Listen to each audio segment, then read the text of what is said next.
Hello students, welcome to Concept Classes.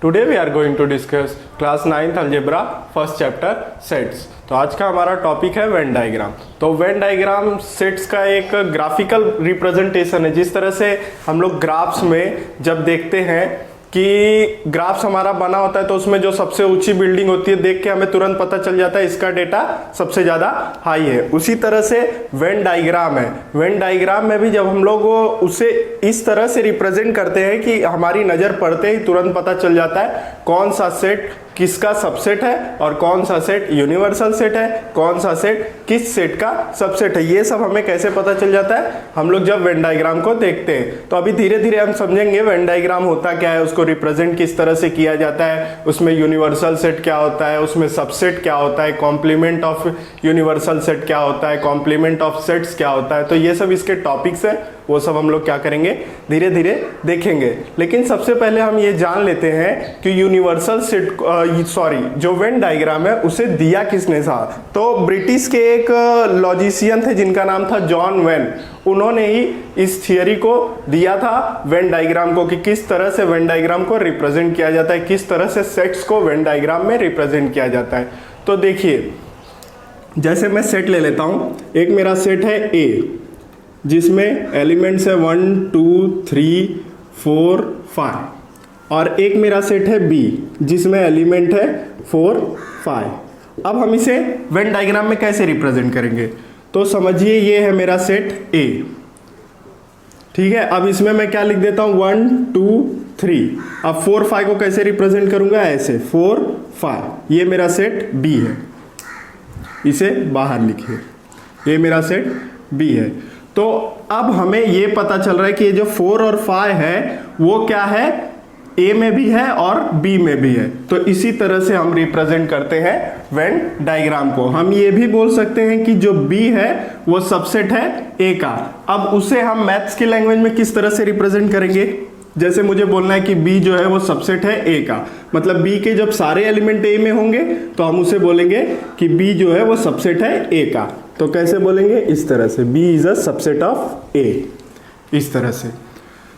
तो ये subset का साइन होता है। सबसेट का डेफिनेशन भी आपके बुक में देके रखा है, पेज नंबर 7 पे देखिए क्या दिया है। If A and B are two given sets and every element of a set B is also an element of set A, then the B is a subset of A। वही तो मैंने बताया कि अगर B के सारे element set A में होंगे तो B जो है वो क्या होगा, सबसेट होगा किसका, A का।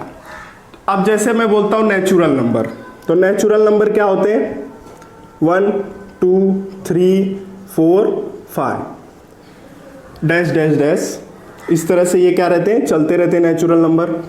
मैंने बोला होल नंबर, होल नंबर क्या होता है 0 1 2 3 4 एज इट इज, ये क्या करते हैं, चलते रहते हैं।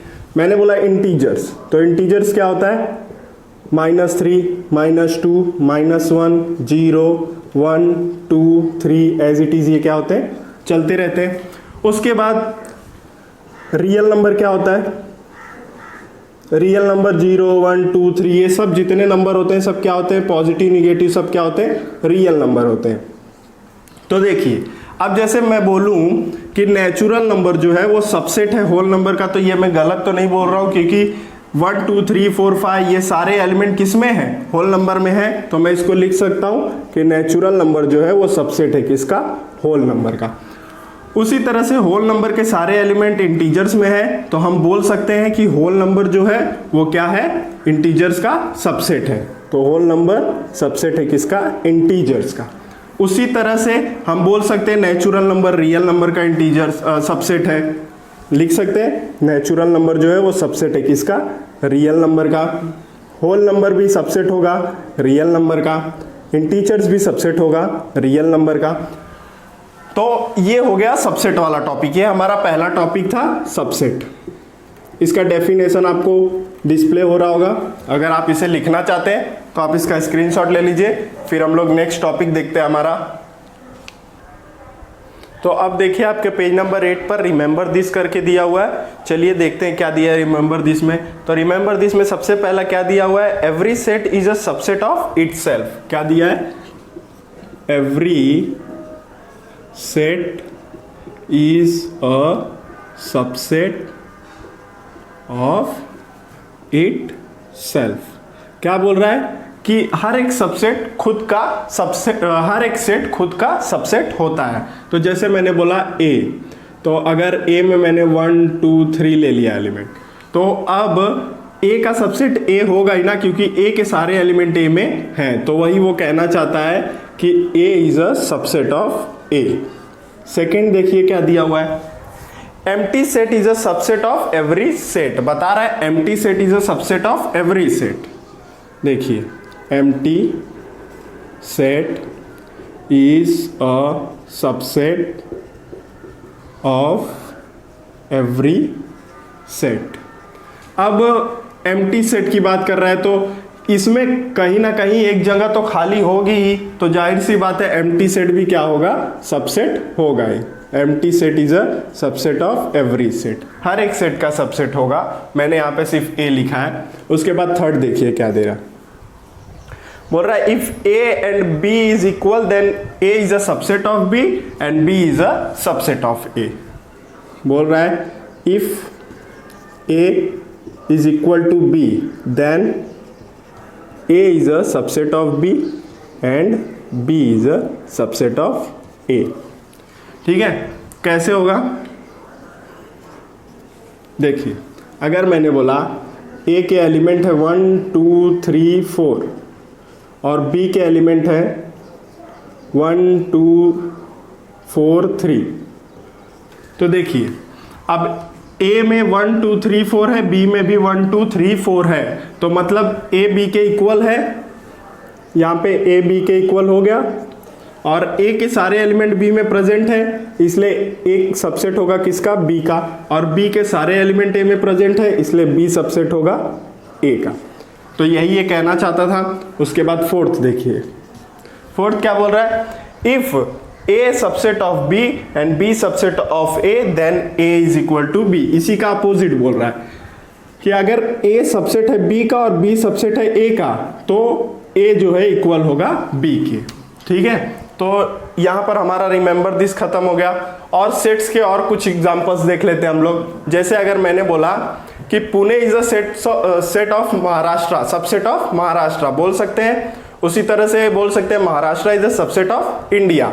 तो ऐसे भी एग्जांपल्स आपके क्वेश्चन में बहुत सारे आएंगे, तो उससे घबराना नहीं है। ऐसा नहीं है कि सिर्फ नंबर्स ही आएंगे, और भी बहुत सारी चीजें आ सकती है। जैसे बोल सकते हैं कि boys and girls is a subset of your school, या फिर सबसेट्स ऑफ योर क्लास। तो इस तरह से भी बहुत सारे एग्जांपल्स आ सकते हैं। तो अगर आपको इसे लिखना है तो आप इसका स्क्रीनशॉट ले लीजिए, फिर हम लोग चलते हैं अपने अगले टॉपिक के ऊपर। तो नेक्स्ट हमारा टॉपिक है यूनिवर्सल सेट। तो देखिए यूनिवर्सल सेट क्या होता है। यूनिवर्सल सेट को हम लोग यू से रिप्रेजेंट करते हैं। अब जैसे मैंने यूनिवर्सल सेट के एलिमेंट ले लिया 1 2 3 4 5 6 7 8, ठीक है। उसके बाद मैंने ए सेट के एलिमेंट ले लिया 1 2 3, इस तरह से। तो अब मैं यूनिवर्सल सेट को रेक्टेंगल में रिप्रेजेंट करूंगा। एक बात हमेशा याद रखिएगा कि यूनिवर्सल सेट को रेक्टेंगल से रिप्रेजेंट करते हैं और सेट्स को जो है वो इलिप्टिकल शेप से रिप्रेजेंट करते हैं। तो अब ये मेरा यूनिवर्सल सेट हो गया। तो सबसे पहले मैं क्या रिप्रेजेंट करूंगा, सेट ए को। तो इलिप्टिकल शेप में सेट ए को रिप्रेजेंट करूंगा, क्या है 1 2 3। तो 1 2 और 3 अंदर आ जाएंगे। अब जो बचे हुए हैं वो यूनिवर्सल सेट के अंदर आ जाएंगे। तो क्या बचा हुआ है 4 5 6 7 8, आप कहीं भी लिख सकते हैं। तो इस तरह से यूनिवर्सल सेट को रिप्रेजेंट किया जाता है। और हम इसे बोल सकते हैं कि A is a subset of universal set, क्योंकि ए जो है ये ए क्या है, यूनिवर्सल सेट के अंदर ही तो है, इसीलिए तो हम इसे बोल सकते हैं A is a subset of universal set. अब नेक्स्ट हमारा टॉपिक है कॉम्प्लीमेंट ऑफ सेट्स। तो कॉम्प्लीमेंट्स ऑफ सेट देखिए आपके पेज नंबर 10 पे देकर रखा हुआ है, कॉम्प्लीमेंट ऑफ अ सेट। चलिए उसे भी देख लेते हैं। Complement of a set, complement of a set क्या होता है। तो यूनिवर्सल सेट को ई से रिप्रेजेंट करते हैं। जैसे अभी आपको इसने बोला कि मुझे कॉम्प्लीमेंट ऑफ सेट ए का कॉम्प्लीमेंट निकाल के दिखाइए, तो कैसे निकालेंगे। तो सेट ए को कॉम्प्लीमेंट को इस तरह से रिप्रेजेंट करते हैं। किसी का भी अगर कॉम्प्लीमेंट निकालने बोला तो आप उसको A dash B dash C dash से रिप्रेजेंट करेंगे। अब देखिए कॉम्प्लीमेंट निकालने के लिए हमें क्या करना पड़ेगा। तो कॉम्प्लीमेंट निकालने के लिए हमें क्या करना पड़ेगा, इसका एक डेफिनेशन लिख लेते हैं। The number which is not present इन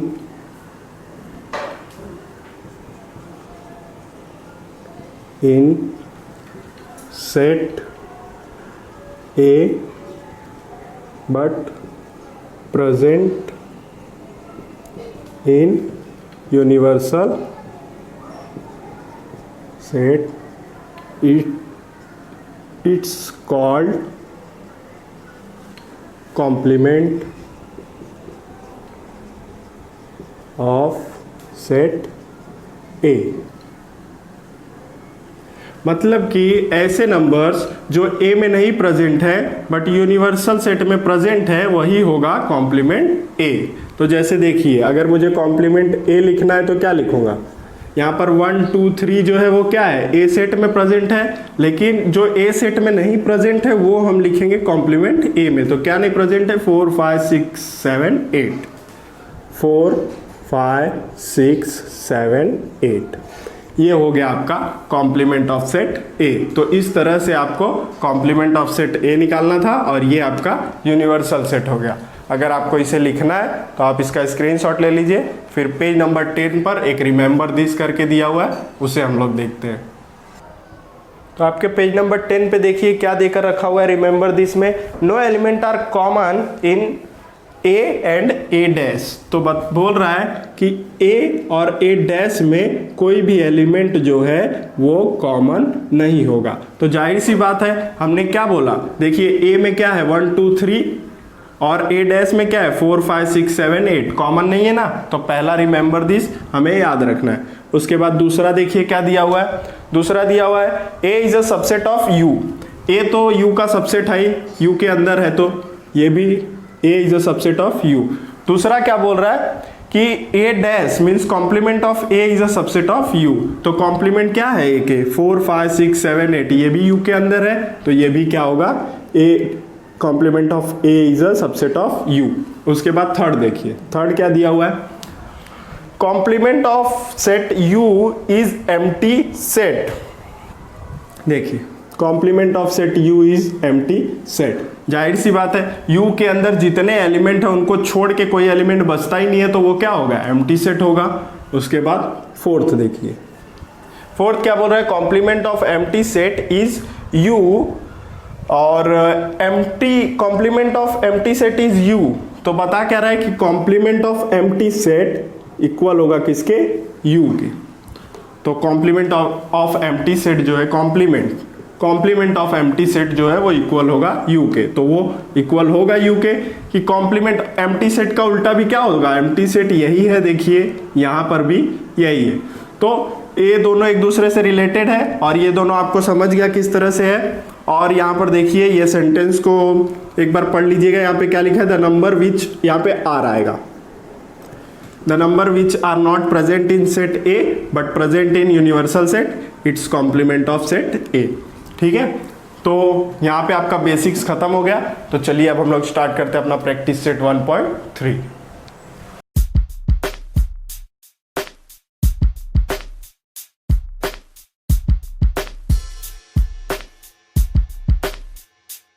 देखिए ये है आपका question number first. Question number first में देखिए हमें set A, set B, set C, set D दे के रखा है, उसके बाद कुछ सबसेट्स दे के रखा है और पूछ रहा है बताइए कौन सा ट्रू है कौन सा फॉल्स है। तो चलिए हम लोग जस्टिफाई करते हैं। तो सबसे पहला देखिए क्या दिया है, C is a subset of B. तो सी के एलिमेंट देखिए क्या है, बी और डी, बी और डी। तो sorry, C is a subset of B बोला, तो C is a subset of B, मतलब सी के सारे एलिमेंट किस में होने चाहिए, बी में होने चाहिए। तो देखिए बी और डी, बी और डी, इसमें सिर्फ डी है, बी नहीं है, तो क्या होगा, ये फॉल्स होगा। और हम आंसर क्या लिखेंगे अपना, because all the element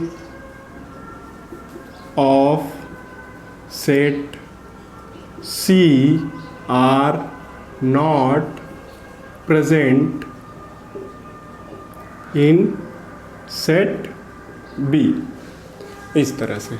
next देखिए क्या दिया हुआ है कि A के सारे एलिमेंट सेट B में होने चाहिए। तो A B C D E, यहाँ पर C D E और F है, तो ये भी क्या है, फॉल्स है। इसमें A और B नहीं है, उसके बाद C D E है, इसमें F नहीं है, इसमें F है, इसमें नहीं है। तो मतलब A के सारे एलिमेंट B में नहीं है, तो ये भी क्या होगा, false.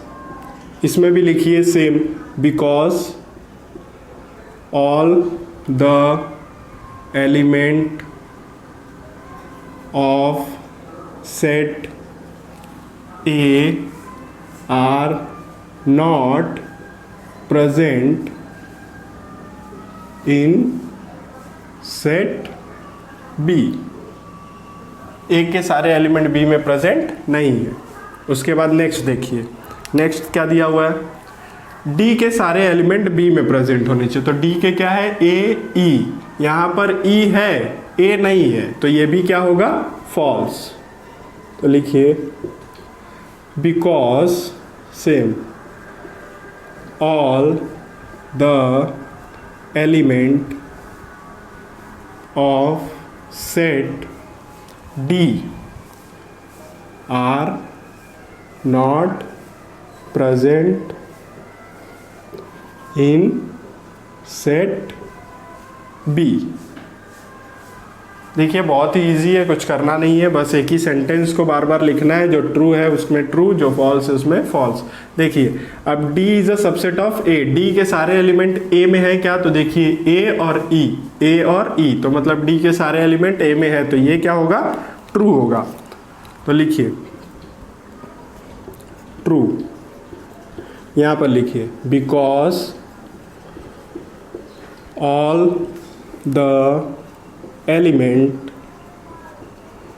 of set D are present in set A।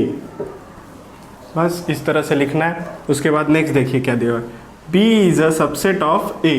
B देखिए, B के सारे एलिमेंट A में होने चाहिए। C है, D है, E है, लेकिन F नहीं है, तो ये भी क्या होगा, फॉल्स होगा। लिखिए फॉल्स, लिखिए because all the element of set B are not present in set A। मतलब B के सारे एलिमेंट A में प्रेजेंट नहीं है। अब नेक्स्ट देखिए, नेक्स्ट क्या दिया हुआ है, C is a subset of A। C के सारे एलिमेंट A में होने चाहिए। तो देखिए B एंड D, C के सारे एलिमेंट A में है, तो ये क्या होगा, true. Because all the element of set C are present in set A। तो इस तरह से आपका क्वेश्चन नंबर फर्स्ट हो गया। अगर आपको इसे लिखना है तो आप इसका स्क्रीनशॉट ले लीजिए, फिर हम लोग करते हैं अपना क्वेश्चन नंबर सेकंड। तो चलिए देखते हैं अपना पहला सेकंड क्वेश्चन। तो सेकंड क्वेश्चन देखिए क्या है। सेकंड क्वेश्चन हमें दिया हुआ है, पहले क्वेश्चन रीड कर लेते हैं क्या दिया हुआ है। Take the set of natural number from 1 to 20 as universal set and show set x and y using Venn diagram. तो बता रहा है यूनिवर्सल सेट हमें दिया हुआ है, इसको साइड में लिख लेते हैं। यूनिवर्सल सेट दिया हुआ है हमें 1 2 3 एज इट इज 20 तक, ठीक है। और बोल रहा है कि एक x सेट दिया हुआ है, एक y सेट दिया हुआ है। यूनिवर्सल सेट और x और y सेट का यूज करके हमें दो वेन डायग्राम क्रिएट करना है। तो अब चलिए देखते हैं कैसे होगा। तो सबसे पहले सॉल्यूशन लिखते हैं। तो सबसे पहले x वाला वेन डायग्राम क्रिएट करते हैं। तो x वाला वेन डायग्राम क्रिएट करने के लिए यूनिवर्सल सेट लिखना पड़ेगा। यूनिवर्सल सेट को u से लिखते हैं। लिखिए 1 2 3 4 5 डैश डैश डैश डैश 18 19 20। उसके बाद x वाला लिख लेते हैं, x सेट क्या दिया हुआ है हमें, x such that x belongs to n and x is less than 7, sorry greater than 7 and less than 15। इस तरह से हमें क्वेश्चन दिया है। अब हम क्या करते हैं, वेन डायग्राम क्रिएट करते हैं अपना। तो देखिए यूनिवर्सल सेट को हम लोग क्या करते हैं, रेक्टेंगल में बनाते हैं और ये होता है u। उसके बाद जो हमारा x है उसको हम लोग इलिप्टिकल शेप में बनाते हैं। तो ये हो गया हमारा x। अब देखिए हमें क्या बोल रहा है, x जो है वो 7 से बड़ा है, तो 7 से बड़ा है तो क्या आएगा 8, और 15 से छोटा है मतलब 8 से स्टार्ट होगा और 14 तक लिखा जाएगा, 8, 9, 10, 11, 12, 13, 14। अब यूनिवर्सल सेट में 1 से 20 तक है, तो बाकी जितने बचे वो सब यहाँ आ जाएंगे यूनिवर्सल सेट के अंदर। तो बाकी जो बचे हैं वो लिख लीजिए, 1, 2, 3, 4, कॉमा नहीं डालना है, 5, 6, 7, 8, 9, 10, 11, 12, 13, 14 तो हमने लिखा है, 15, 16, 17, 18, 19 एंड 20। तो इस तरह से हमारा फर्स्ट क्वेश्चन सॉल्व हो गया। अब चलिए सेकेंड वाला करते हैं। सेकेंड वाला हमें क्या दे के रखा है, y। तो इसका भी सबसे पहले यूनिवर्सल सेट लिखना पड़ेगा। यूनिवर्सल सेट का यूज दोनों में करना है। तो u 1, 2, 3, 4, 5 डैश डैश डैश 18, 19, 20। अब हम लोग लिख लेते हैं y। y क्या दिया है, y such that y belongs to n, comma y is a prime number from 1 to 20। तो देखिए हमें प्राइम नंबर बताना है y सेट में। तो प्राइम नंबर की डेफिनेशन क्या होती है, तो प्राइम नंबर की डेफिनेशन होती है या number which is divisible by itself और 1 इट्स कॉल्ड प्राइम नंबर। ऐसा नंबर जो 1 से डिवाइड होता हो और खुद से डिवाइड होता हो वो होता है प्राइम नंबर। तो चलिए अब इसका भी हम लोग क्या करते हैं, वेन डायग्राम क्रिएट कर लेते हैं। तो सबसे पहले यूनिवर्सल सेट के लिए रेक्टेंगल क्रिएट करेंगे और उसके बाद वाई सेट के लिए इलिप्टिकल शेप में क्रिएट करेंगे।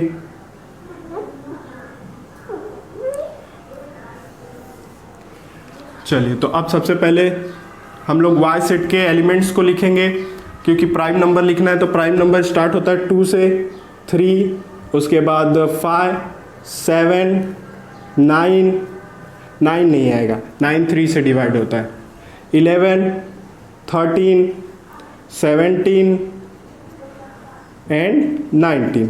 ये हमारे प्राइम नंबर हो गए और ये क्या हो गया, y का सेट। बाकी जितने बचे हुए नंबर्स हैं वो कहाँ आएंगे, यूनिवर्सल सेट में आएंगे।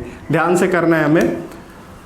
तो 1 आएगा, 2 यहाँ पे है, 3 यहाँ पर है, 4 आएगा, 5 यहाँ पर है, 6 आएगा, 7 यहाँ पर है, 8 आएगा, 9, 10, 11 यहाँ पर है, 12, 13, 14, 15, 16, 17 यहाँ पर है, 18, 19 यहाँ पर है, 20। तो इस तरह से हमारे दोनों क्वेश्चन सॉल्व हो गए। अगर आपको इसे लिखना है तो आप इसका स्क्रीनशॉट ले लीजिए। फिर हम लोग करते हैं अपना क्वेश्चन नंबर 3। तो ये हमारा क्वेश्चन नंबर 3। आइए देखते हैं क्वेश्चन नंबर 3 क्या दिया है।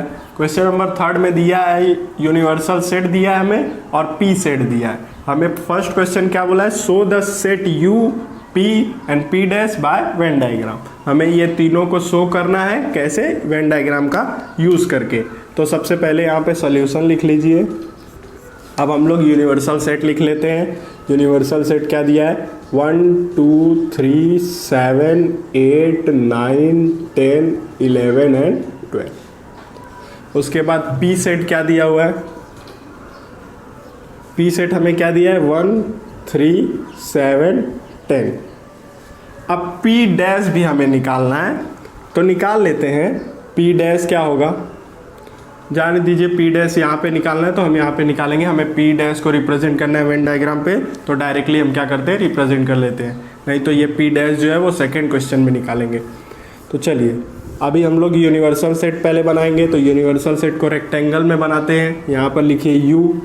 अब सबसे पहले हम लोग क्या करते हैं, पी सेट को रिप्रेजेंट करते हैं। तो पी सेट को इलिप्टिकल शेप में रिप्रेजेंट करेंगे इस तरह से।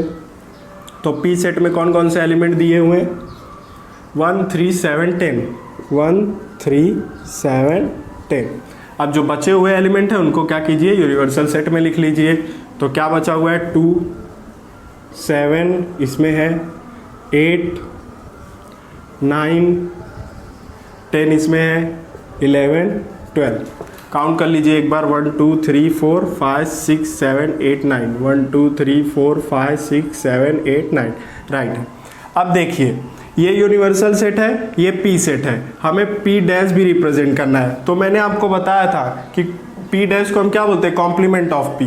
तो पी के जो एलिमेंट, पी के एलिमेंट को छोड़कर जो बचे हुए एलिमेंट होते हैं वही हमारा क्या होता है, कॉम्प्लीमेंट ऑफ पी होता है। तो पी के एलिमेंट को अगर हम छोड़ देंगे तो यही बचा ना, तो ये हमारा क्या है, complement of P.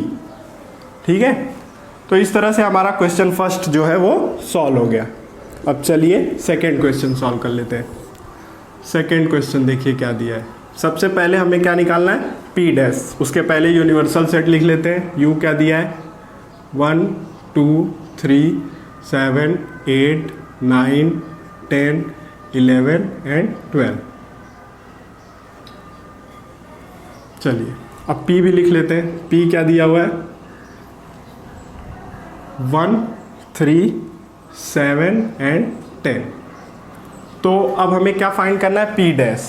P dash जब हम फाइंड करेंगे तभी तो हम P डैश का डैश फाइंड कर सकेंगे, मतलब P कॉम्प्लीमेंट फाइंड करेंगे तभी हम P कॉम्प्लीमेंट का कॉम्प्लीमेंट फाइंड कर पाएंगे। तो सबसे पहले हम क्या फाइंड करते हैं, P कॉम्प्लीमेंट। तो P का कॉम्प्लीमेंट क्या होगा, P के जितने एलिमेंट हैं उनको छोड़ के बाकी जो बचे वो क्या हो जाएगा, P कॉम्प्लीमेंट। तो देखिए क्या बचा है, 2 8 9 11 12, 2 8 9 11 12। अब हमें P कॉम्प्लीमेंट मिल गया। अब हमें क्या निकालना है, P के कॉम्प्लीमेंट का कॉम्प्लीमेंट। तो P के कॉम्प्लीमेंट का कॉम्प्लीमेंट क्या होगा, P के कॉम्प्लीमेंट में जो एलिमेंट होंगे उन्हें छोड़कर जो बचे हुए एलिमेंट होंगे वही क्या होगा, P के कॉम्प्लीमेंट का कॉम्प्लीमेंट। जिस तरह से हम P का कॉम्प्लीमेंट निकालते थे तो इसके एलिमेंट को छोड़ देते थे, उसी तरह से P के कॉम्प्लीमेंट को निकालेंगे तो इसके एलिमेंट को छोड़ देंगे। तो चलिए निकाल लेते हैं P के कॉम्प्लीमेंट का कॉम्प्लीमेंट। तो P के कॉम्प्लीमेंट का कॉम्प्लीमेंट क्या आएगा, अब इसको छोड़ देंगे तो क्या बचेगा, 1 3 7 10। तो देखिए अब हमें क्या बताना था कि P के कॉम्प्लीमेंट का कॉम्प्लीमेंट जो है वो P के इक्वल है। तो देखिए P के कॉम्प्लीमेंट का कॉम्प्लीमेंट P के इक्वल आया कि नहीं। तो ये हमें क्या दिया हुआ है, गिवन दिया हुआ है। तो यहाँ पे लिख लीजिए गिवन, ये इक्वेशन फर्स्ट, और इसको लिख लीजिए इक्वेशन सेकेंड। तो यहाँ पर लिखिए from equation first and second P complement of complement is equal to P। Hence नहीं, जाने दीजिए, हमने इसे क्या किया, दिखा दिया। तो इस तरह से हमारा क्वेश्चन नंबर 3 हो गया। अगर आपको इसे लिखना है तो आप इसका स्क्रीनशॉट ले लीजिए। फिर हम लोग करते हैं अपना क्वेश्चन नंबर 4। ये आपका क्वेश्चन नंबर 4। देखिए आपको एक सेट देकर रखा है, क्या दिया है सेट में, सेट A 1 3 2 7, ये इसके मेंबर्स है। Right 3 subset of set A। 3 subset हमें लिखना है, लेकिन इसके टोटल सबसेट कितने बनेंगे पता है आपको, 16 बनेंगे। अब मैंने कैसे बता दिया 16 बनेंगे, तो देखिए यहाँ पे कितने सबसेट के मेंबर हैं, तो सेट के कितने मेंबर है, 1 2 3 4। तो जितने मेंबर हैं उनको उसी से मल्टीप्लाई कर दीजिए। तो 4 4 जा 16, तो 16 मेंबर टोटल बनेंगे। तो चलिए बनाते हैं। तो यहाँ पर लिख लीजिए सॉल्यूशन।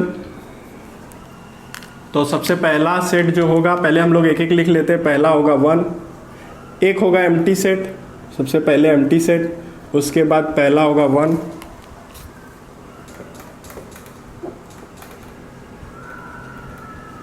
फिर 3, फिर 2, फिर 7। उसके बाद अब 2 2 का पेयर लेते हैं। तो 1 3 1 2 एंड 1 7। नेक्स्ट 3 1 3 1 हो गया, 3 2 3 2 लिख लीजिए, 3 7 3 7 लिख लीजिए। उसके बाद अब नेक्स्ट 2 1 2 1 हो गया, 2 3 2 3 हो गया, 2 7 2 7 लिख लीजिए। उसके बाद अब 3 3 का पेयर लेते हैं। उसके पहले 7 7 1 7 1 हो गया, 7 3 7 3 हो गया, 7 2 7 2 हो गया, 7 1 भी हो गया है। तो चलिए अब 3 3 का पेयर लेते हैं। पहला क्या आएगा 1 3 2 1 3 2।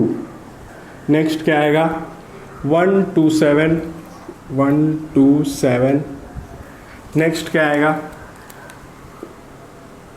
1 7 3 1 7 3।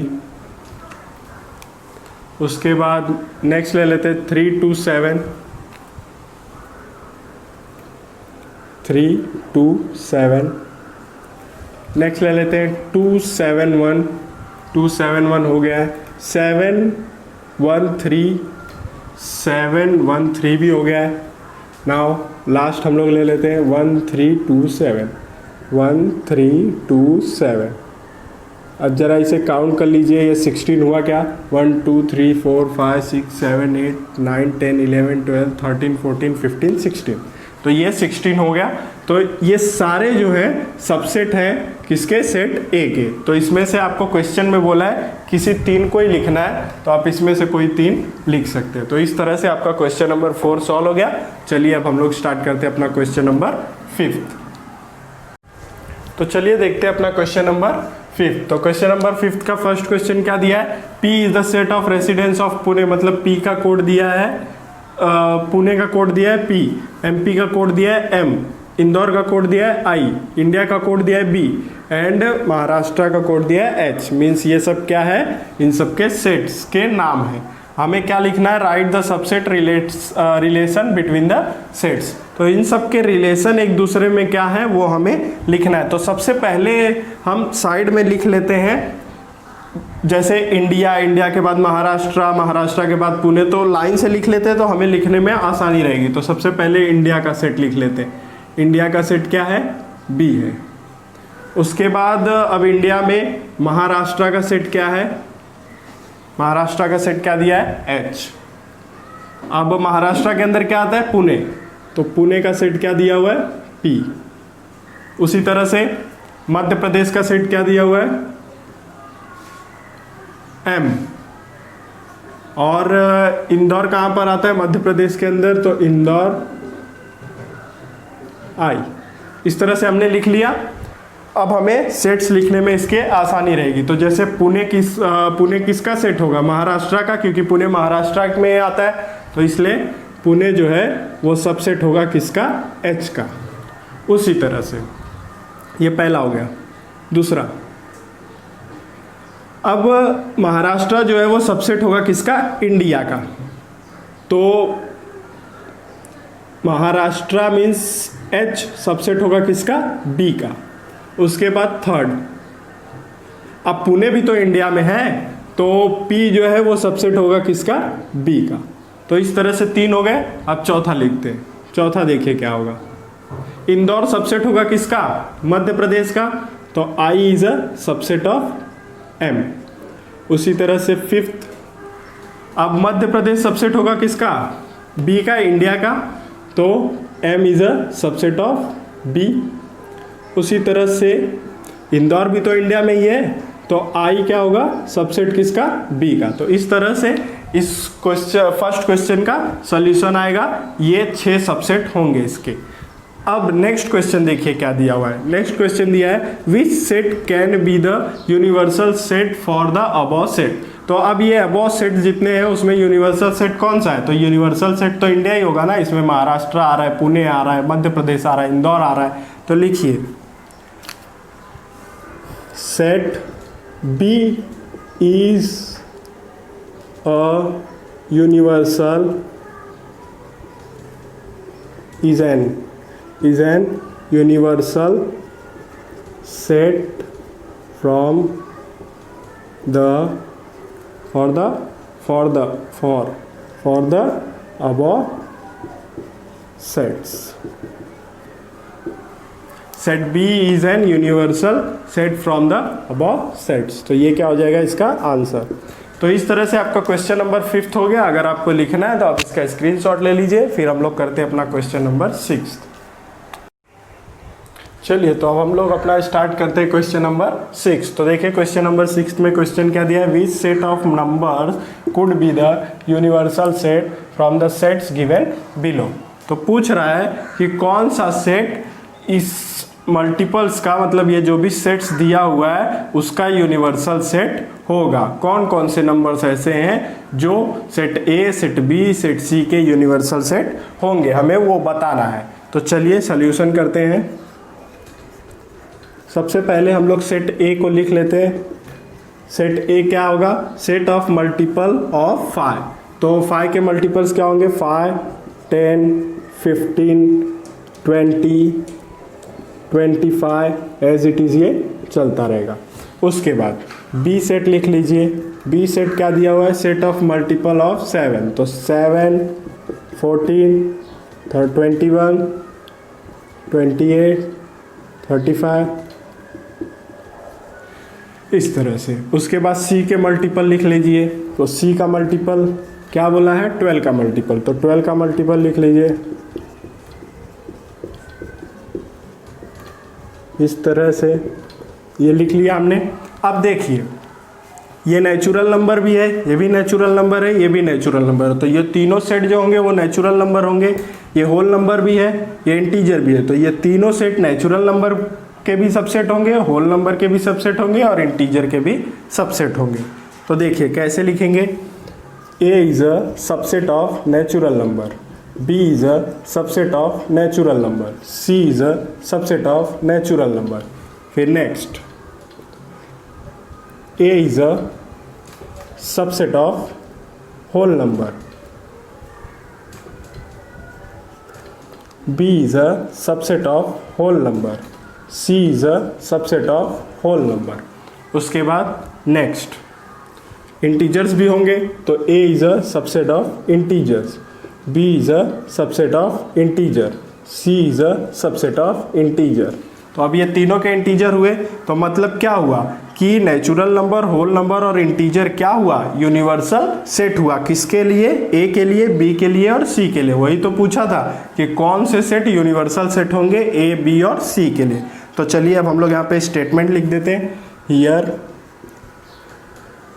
Set of natural number means n, whole number means w, and integers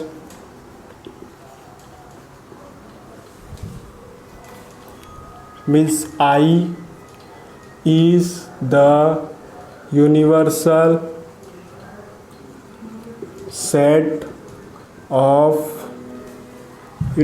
set for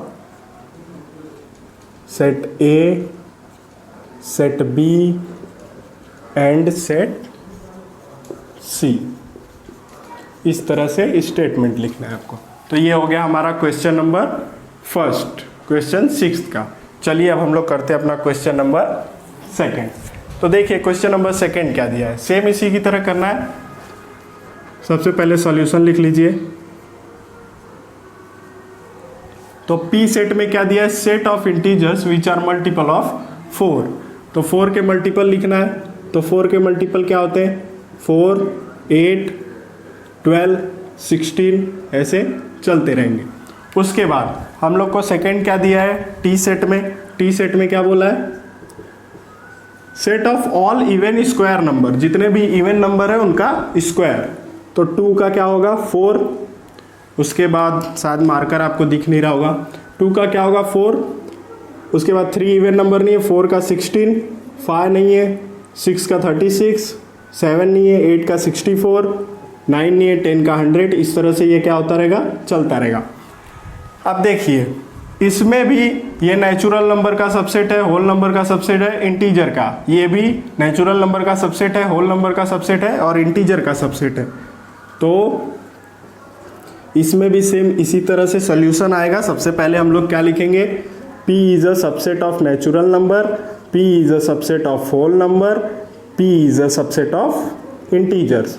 उसके बाद नेक्स्ट लिखेंगे T is a subset of natural number, T is a subset of whole number and T is a subset of integers.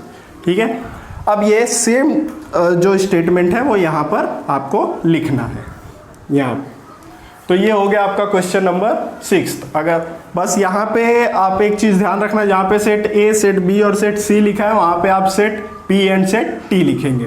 तो ये हो गया आपका question number 6। अगर आपको इसे लिखना है तो आप इसका स्क्रीनशॉट ले लीजिए। फिर हम लोग करते हैं इस प्रैक्टिस सेट का लास्ट क्वेश्चन। तो ये है आपके प्रैक्टिस सेट 1.3 का लास्ट क्वेश्चन, क्वेश्चन नंबर 7। देखिए क्या दिया है, let all the student of a class in an universal set. बोल रहा है कि मान लीजिए कि क्लास के जितने भी स्टूडेंट है वो क्या है, यूनिवर्सल सेट है। Let set A be the student who score 50% or more marks in maths. बता रहा है कि 50% से ज़्यादा स्कोर करने वाले जो बच्चे हैं, या फिर 50% या उससे ज़्यादा स्कोर करने वाले जो बच्चे हैं वो कौन से सेट में है, सेट ए में है। तो पूछ क्या रहा है, then write the complement of set A. तो सेट ए का कॉम्प्लीमेंट लिखना है। तो मतलब जो 50 से ज़्यादा स्कोर किए हैं वो सेट ए में है, तो सेट ए का कॉम्प्लीमेंट क्या होगा, वो बच्चे जो 50 से कम स्कोर किए हैं वो कॉम्प्लीमेंट ऑफ सेट ए में आ जाएंगे। तो बस वही स्टेटमेंट हमें यहाँ पर लिखना है। क्या लिखेंगे, the complement of set A, the student, complement of set A is the student, is the set of student, is the set of student who secure less than 50% marks in maths। बस इतना statement आपको लिखना था इसमें। Set A क्या होगा, जो 50% से ज़्यादा स्कोर किए वो सेट ए में आएंगे, और set complement of set A क्या होगा, जो 50% से कम मार्क्स स्कोर किए हैं वो कॉम्प्लीमेंट ऑफ सेट ए में आएंगे। तो यहाँ पे हमारा प्रैक्टिस सेट 1.3 खत्म होता है। अगर आपको इसे लिखना है तो आप इसका स्क्रीनशॉट ले लीजिए। तो यहाँ पे हमारा सेट्स का प्रैक्टिस सेट 1.3 खत्म हुआ। अगर आपको वीडियो पसंद आया तो वीडियो को लाइक कीजिए, शेयर कीजिए, सब्सक्राइब कीजिए, और कोई भी डाउट हो तो आप मुझे कमेंट करके पूछ सकते हैं। Thanks for watching.